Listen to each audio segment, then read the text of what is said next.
All right. Well, why don't we talk about that now since you brought it up? Yeah, the broadcast did say that he's in the dark about when he's going to come back. He says it's truly day to day, meaning he needs to wake up and see how he feels, and that if he re-injures it, he could be sort of back at square one, and that there is no timetable. That was the direct quote. There is no timetable for his return. He did practice last week, so I think Diana Rossini reported that the Niners expect him to come back. Maybe they expect something, and maybe Brock Purdy expects something different. I don't know. We don't know what's going on with Brock. We'll find out more as the week goes on. But let's assume that he's fine. He practiced last week. Let's assume that he says that he's essentially he can protect himself and he can play. Should he start against the Texans? I feel two different ways about this. If Brock Purdy is 100% healthy, I still feel two different ways about this. Mac Jones 4-1. He's been playing fantastic. One side of me is like, let the hot hand just keep going. He's doing great. There's no need to, if it's not broke, don't fix it. Right. So roll with Mac Jones. And I also think he's earned the right to keep going. The other part of me is like, you just paid this dude a ton of money. Like, let him go out there and show that he's as good as Mac Jones. You're paying him $53 million a year. This is your quarterback. This is your franchise guy. Let's see if he can do what Mac Jones is doing, because the two games we got to see from him, he didn't look that great. Last year, he didn't look that great.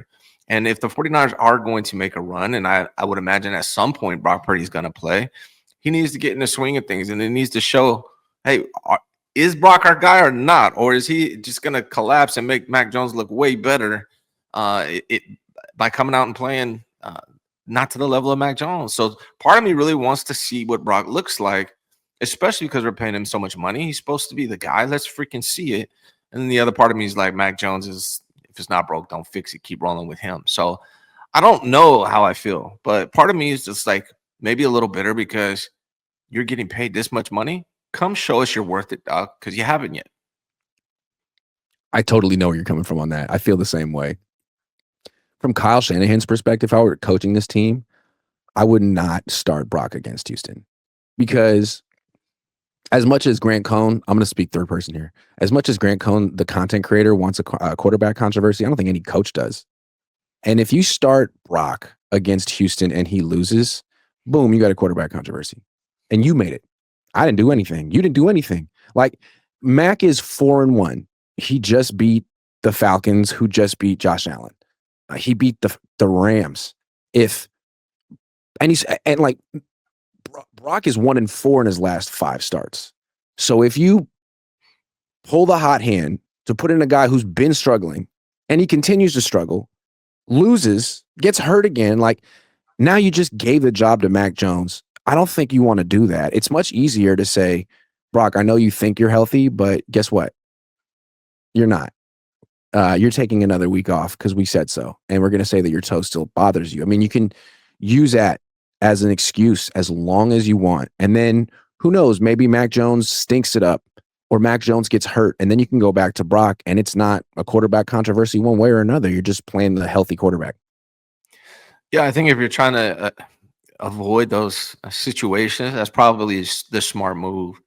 The thing is, like, fans that they don't want to say there's a quarterback controversy, but the fact we're talking about it right now, the fact that it's even worth talking about, the fact it's not just us, it's a ton of people. Like, it's NFL broadcasters. Everybody's talking about it. You can't avoid what the obvious is, and it is a quarterback controversy. I'm not saying Max taking his job right now, but the discussion needs to be had because Mac is playing really well, and Brock Purdy has not been playing really well in the last, 18, 20 appearances. He really hasn't.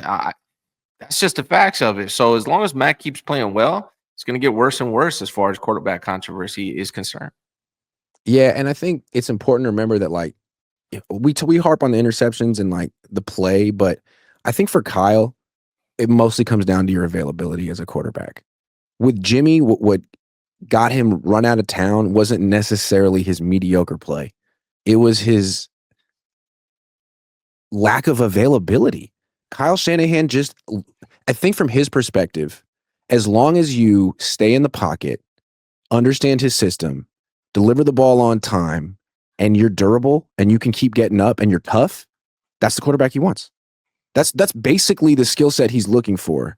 And Jimmy just was constantly hurt. And Brock has been hurt a lot. If Mac can execute Kyle's system from the pocket while taking punishment and getting up, then I mean that's pretty much all he's ever wanted.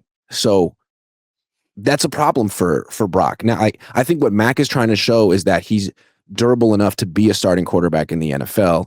And with Brock, you're starting to wonder, like, hey man, you're small. These are some of the reasons that you went late in the draft. Like, can you actually play this position 18 games a year, 17 games a year in and year out without missing hella time? I don't know.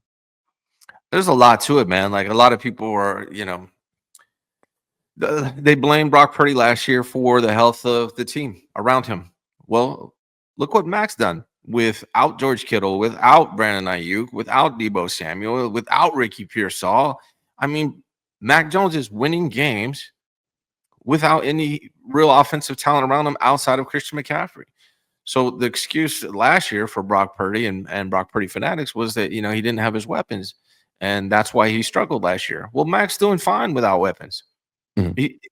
And Brock this year didn't look great with those guys. So, like, there's a legitimate argument to be made. And until Brock Purdy, comes back and shows that he can play the way he played in 2023, getting the ball out quick, not turning the ball over, then there's going to be conversations, man. That's just – Brock is taking forever to get the ball out, and he's turning the ball over a ton.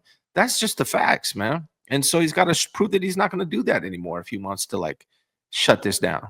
PrizePicks will give you $50 when you play your first $5 lineup. Win or lose, you'll get $50 for playing. Use promo code COHN, COHN, and download the app now. Also, I feel like there's a definite pattern with quarterbacks under Kyle Shanahan, especially in the Niners. Hot start, and then they taper off, and the injuries and the turnovers start to increase. We saw it with Jimmy. We're seeing it with Brock, and it could happen with Mac Jones if he were the starter for 2 years. So I think the lesson here is for Kyle to never, or the team, to never get enamored with a quarterback too quickly under Kyle Shanahan, because we've seen lots of quarterbacks have near instant success. You want to maybe go year to year with these. And it's dangerous because the Vikings had Sam Darnold. They followed this type of philosophy, let him go, and now they're in trouble. They should regret letting Sam Darnold go. But the Niners seem to be in a position where, you could give a quarterback a 3-year deal, $50 million, $100 million, but $265 for 5, and you can't even keep them upright, and you don't invest in your offensive line. Don't ever do that again. Ever. It's funny, man. People think this is so crazy for us to be saying what we're saying. But, Brock Purdy got his job when the guys in front of him couldn't stay healthy, got injured. He came in and went on a winning streak. What's Mac Jones? And then what'd he do? And then what'd he do? Yeah, he got injured. Right. And then he got injured. But what's Mac Jones doing right now? He came in for a guy, can't stay healthy. They got injured, and he's on a winning streak. What's the difference? I don't get it. We've seen this before. Jimmy did it. Yeah.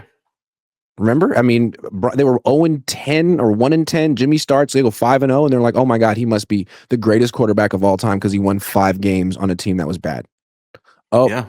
Turns out he wasn't the greatest quarterback of all time. So I'm not saying pay Mac Jones, $265. Obviously not. What I'm saying is find the next Mac Jones and the next Mac Jones and the next Mac Jones, because you've been able to do that. You can't keep any of them healthy. Yeah, and if Brock's healthy, to me, you play him. That's the route I would go. And I get it. Like you ride the hot hand, but if Brock, this is a franchise quarterback. He's top. What is he? Top 10 in contracts for quarterbacks. He's the highest paid player 7 on the team. All right, 7. He's the highest paid player on the team. The highest paid player, 49er. If he's healthy, he absolutely should play and prove that he's worth the money. And maybe he will. And maybe he'll shut down this whole quarterback controversy. But I can't let him pass. Like, I can't let that pass. How much money you're paying this guy? Then go earn it, man. Yeah. That being said, I kind of feel for him. Like, I like Brock Purdy, and I understand that this toe injury is serious. It's not a question of toughness. I mean, Mac Jones is tough and he's playing through an oblique injury and a knee injury, but that's not the same as a turf toe thing. Yeah. So if the Niners are telling him this kind of stuff behind closed doors, or like kind of implying it like, hey man, paid you a lot, you want to be a franchise quarterback, you want to prove that you're elite, you got to be on the field, even if you're not 100% healthy. I hear that. But you did that against Jacksonville. One, it didn't lead to a better offense. And two, it led to a longer recovery. So, Brock, I'm on your side here. I think you should really advocate for yourself and not come back until you think you're ready. That's exactly what Christian McCaffrey did last year. And Mac's not taking your job. He's not Tom Brady. He's about as good as you, Brock, and you play differently. And you know what? Behind this offensive line, they're going to need you again soon. So make sure when your opportunity comes again, which could be in a month or two or a week, that you're really, really ready. Because if you injure this again, dude, it could mess up your whole career. And I agree with that. But if he is 100% healthy, if he's 100% healthy, he needs to play. Like if Fred Warner was 100% healthy, he's playing. If George Kittle's 100% healthy, he's playing. It doesn't matter what the people in front of them are doing. If Christian's healthy, he's playing. If Trent Williams is healthy, he's playing. Why? But hold on. Why for Brock? Because of the money? Yes, he is. But if you're the head coach, would you care? Would you care about that, or would you be sitting there at night filling out your lineup card, being like, you know what, secretly, privately, I want to start Mac. I think Mac gives us a better chance to win this game. If you pay Brock Purdy that kind of money, then I would assume that you believe that he is the best quarterback. But you're just the head coach. But here's the thing: they're winning with Tatum Bethune. Does that if Fred got healthy all of a sudden, are you going to say, "Hey, we're winning with Tatum Bethune. We should not play Fred Warner"? Like he's a captain on the team. Brock hasn't been playing like the Fred Warner of quarterbacks for a long time. No, I agree. But what I'm saying is you are supposed to be this guy. Let's see that you're that guy, you know? Let's see it.